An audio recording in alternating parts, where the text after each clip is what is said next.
राष्ट्रवादी युवा अधिकार मंच के राष्ट्रीय अध्यक्ष शशांक शेखर सिंह पुष्कर 2 दिवसीय के दौरे पर पहुंचे।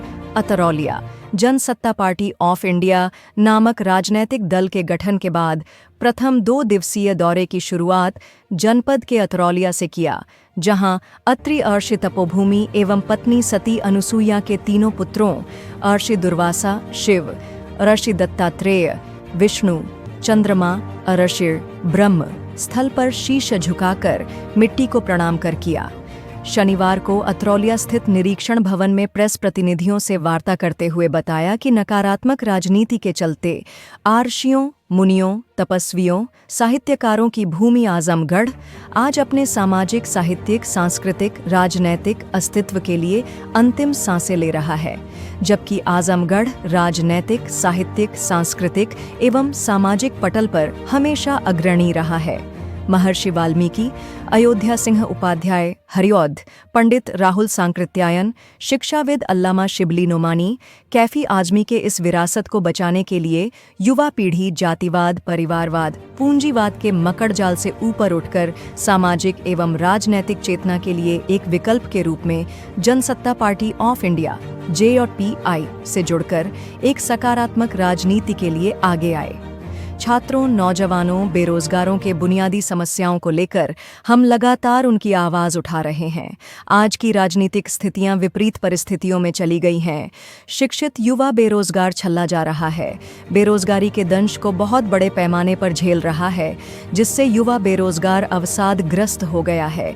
इन्हीं सब परिस्थितियों से निपटने के लिए तथा युवाओं की आवाज उठाने के लिए एक बड़ा मंच तैयार किया है। इस मौके पर अंकित गुप्ता, सुजीत गुप्ता, विकास तिवारी, अर्जुन निषाद, विजय प्रताप यादव, विनोद सिंह, देवी प्रसाद पांडेय, एडवोकेट विक्रम बिंद, धर्मवीर सेठ सहित तमाम पदाधिकारी व कार्यकर्ता मौजूद रहे।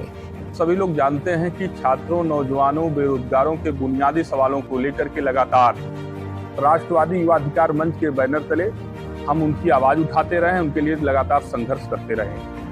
आप सभी लोग जानते हैं कि आज जो राजनीतिक स्थितियां हैं वह विपरीत परिवेश में चली गई हैं। जो नेता हैं, राजनेता हैं, वो अपने जिम्मेदारियों से विमुख हैं।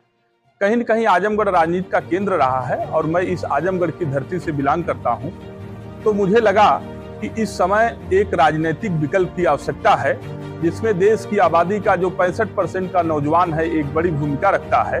उसके लिए कोई ठोस नीति, कोई कार्ययोजना नहीं हो पाने के कारण आज देखिए नौजवान बेरोजगारी की दंश को बहुत बड़े पैमाने पर झेल रहा है। सरकारें, वो कोई पक्ष में हो या विपक्ष में हो, बड़ी बड़ी बातें करती रही हैं, नौजवानों को छलने का काम करती रही हैं, जिसके कारण नौजवान अवसादग्रस्त की स्थिति में रहता है, नौजवान अपराध की तरफ बढ़ता रहा है। तो मैं आज ये अपने गृह जनपद आजमगढ़ में आया था।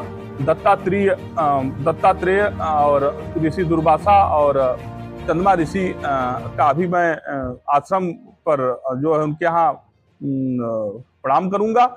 अभी आपके अतरौलिया में आप लोग जानते होंगे कि अत्रि ऋषि का एक यहाँ तपोस्थली है। उस तपोस्थली पर हम लोग अभी गए थे और उस तपोस्थली के बारे में जाना। और आप जानते हैं कि अत्रि ऋषि के नाम पर ही अतरौलिया का नाम शायद पड़ा है, ऐसा लोग बताते हैं। यहाँ के जो पुराने बुजुर्ग से हमारी बातचीत हुई, तो आज यह एक बड़ा कार्यक्रम था। हमारा कार्यक्रम पूर्ण रूप से एक तरीके से आध्यात्मिक समझ लीजिए, और उसी क्रम में एक राजनीतिक भी हम लोगों ने सोचा कि आप लोगों से बातचीत करके जो नई पार्टी बनी है जनसत्ता पार्टी ऑफ इंडिया, उसकी एक औपचारिक घोषणा भी अपने आजमगढ़ जनपद में करी जाए। तो पार्टी बनाने का मुख्य मकसद क्या है, पार्टी क्यों बनाई गई, और जैसे कि भ्रष्टाचार लगातार चल रहे हैं सरकार में जी, सरकार में कानून व्यवस्था और जो अधिकारी कर्मचारी हैं किसी की सुन नहीं रहे हैं, इसके बारे में ये तमाम ऐसे कारण हैं। कारण एक नहीं है, कारण है आज की जो वर्तमान की राजनीति में किस तरीके के लोग राजनीति में स्थापित हैं। पूंजीवाद, जातिवाद और विरासत की राजनीति इस कदर हावी है कि जो योग्य व्यक्ति है वो कहीं न कहीं हाशिए पर हो जाता है। तो मेरी ये कोशिश रही है, 15 सालों का एक संघर्ष रहा है राष्ट्रवादी युवा अधिकार मंच के बैनर तले, कि हर उस व्यक्ति की आवाज उठाने की मैं कोशिश करता रहा हूं लगातार। और मेरी ये कोशिश है कि जब हर वर्ग की बात करना है, हर वर्ग के विषय में कोई ऐसी बातचीत करने की जरूरत पड़ेगी, तो उसके लिए एक बड़ा मंच चाहिए, जिसके लिए राजनीतिक रूप से मजबूत होना बहुत आवश्यक है। इसलिए उत्तर प्रदेश में एक राजनीतिक पार्टी की बहुत अति आवश्यकता थी। उस आवश्यकता को देखते हुए मैंने जनसत्ता पार्टी ऑफ इंडिया का गठन किया है और उत्तर प्रदेश में इसको राजनीतिक विकल्प के रूप में प्रस्तुत करेंगे। आपने जब पार्टी का गठन कर लिया है, आजमगढ़ में करवा में एक पुलिस कस्टडी में मौत हुई थी, उसके लिए क्या, उस पीड़ित के लिए क्या करेंगे आप? देखिए, किसी भी पीड़ित, किसी भी व्यक्ति के साथ हमारी पूरी संवेदना है और जिस स्तर की राजनीति मैं जानता हूं कि राजनीति के शिकार एक कोई जरूरी नहीं है कि यदि किसी निषाद जी के यहाँ कोई घटना हो जाए तो कोई निषाद नेता ही जाएगा। वह कोई ब्राह्मण भी जा सकता है, क्षत्रिय भी जा सकता है, कोई राजभर भी जा सकता है। तो मैं इस राजनीति को किस तरीके से समाप्त किया जाए, जो तथाकथित चंद विरासत के लोग, चंद पूंजीवादी लोग इस तरीके की एक मानसिकता गढ़ रहे हैं कि फला बिरादरी का नेता है, फला बिरादरी के साथ ऐसा हुआ, ऐसा नहीं है। हम एक आदर्श समाज की स्थापना चाहते हैं, राष्ट्र की अवधारणा के साथ लोक कल्याणकारी राज्य की स्थापना कैसे हो, हम उसके पक्षधर हैं। जब अधिकारी कर्मचारी किसी की सुन नहीं रहे हैं तो आपकी कैसे सुनेंगे? देखिए, अभी हाल का मामला है, भाजपा के नेता भी नहीं सुने, भाजपा नेता ने कमीज भी फाड़ दी, तो आप कैसे सुनेंगे? आप कैसे इसका काम करवाएंगे? मैं फिर वही बात कहना चाहता हूं, जब राजनीतिक बागडोर ऐसे अच्छे व्यक्ति के हाथ में जब होगा तो निश्चित रूप से सुनेंगे। और अधिकारी भी समझते हैं कि कौन बैकडोर से आया है, कौन चाटुकारिता करके राजनीति किया है, कौन संघर्ष कर रहा है, अधिकारी को ये बात पता होती है। इसलिए आज देखेंगे कि आजमगढ़ में जितनी भी पार्टी है वह पार्टी अपनी जिम्मेदारियों का निर्वहन नहीं कर पा रही है। यहां तक कि सत्ता की पार्टी को आप देखेंगे एक नौजवान किस तरीके से अपने लिए नहीं लड़ पा रहा है। ये बड़ी दुर्भाग्य की बात है और मैं नौजवानों से आह्वान इसीलिए करता रहा हूं कि नौजवानों को किसी के पीछे झंडा, बैनर, पोस्टर लेकर के घूमने की आवश्यकता नहीं है। यदि उनको लड़ना है तो अपने हक के लिए लड़े और एकजुट हों, एक मंच पर आए और जाति और धर्म के नाम पर इस तमाम तरीके से, जिस तरीके से बरगला करके आपके ऊर्जा का दोहन हो रहा है, दुरुपयोग हो रहा है, उसको रोका जा सके। क्या लगता है कि आपको जो मौजूदा सरकार है वो सही तरीके से कार्य नहीं कर रही है? देखिए, हर सरकार की अपनी कार्यशैली होती है और सरकार पर कुछ अच्छे कार्य भी होते हैं, कुछ बुरे भी होते हैं। मैं लगातार, आप जानेंगे कि मैं किसी एक सरकार का कोई नुमाइंदा नहीं हूं, मैं किसी सरकार के उसके नहीं हूं। हाँ, मैं अपने बैनर तले समाज के लिए जब भी कोई सकारात्मक पहल करनी होती है, जब भी कोई समाज के लिए कोई ऐसी बात आती है तो हम सबसे नंबर 1 पर खड़े नजर आते हैं। आप देखे होंगे कि आजमगढ़ में वो सिविल कॉलेज आजमगढ़ का प्रकरण रहा हो, चाहे जो भी यूनिवर्सिटी बनने का मामला रहा हो, हर जगह राष्ट्रवादी युवा अधिकार मंच की महत्वपूर्ण भूमिका रही।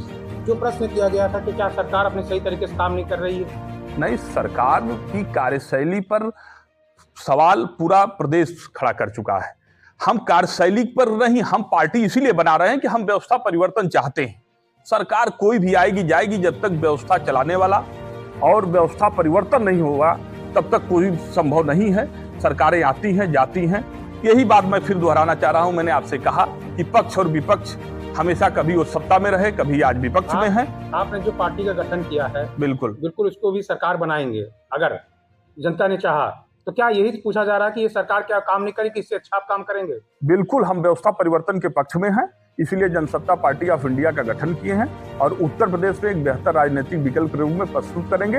एक लोक कल्याणकारी एक प्रारूप, एक विस्तृत कार्य योजना हम लोग बना रहे हैं और सभी हितों को लेकर, सभी वर्ग के हितों को लेकर के हम उस कार्य योजना को लेकर के जनता के बीच में जाएंगे और जनता को अपने पिछले संघर्षों को और आने वाले समय में क्या हम बेहतर कर पाएंगे, उन सारी चीजों से रूबरू कराएंगे। जब पार्टी का गठन हो गया, आगामी प्रधानी चुनाव है और विधानसभा, क्या आप अपनी पार्टी से? बिल्कुल, पूरे उत्तर प्रदेश में आगामी चुनाव, जितने भी चुनाव होंगे वो मजबूती से लड़े जाएंगे।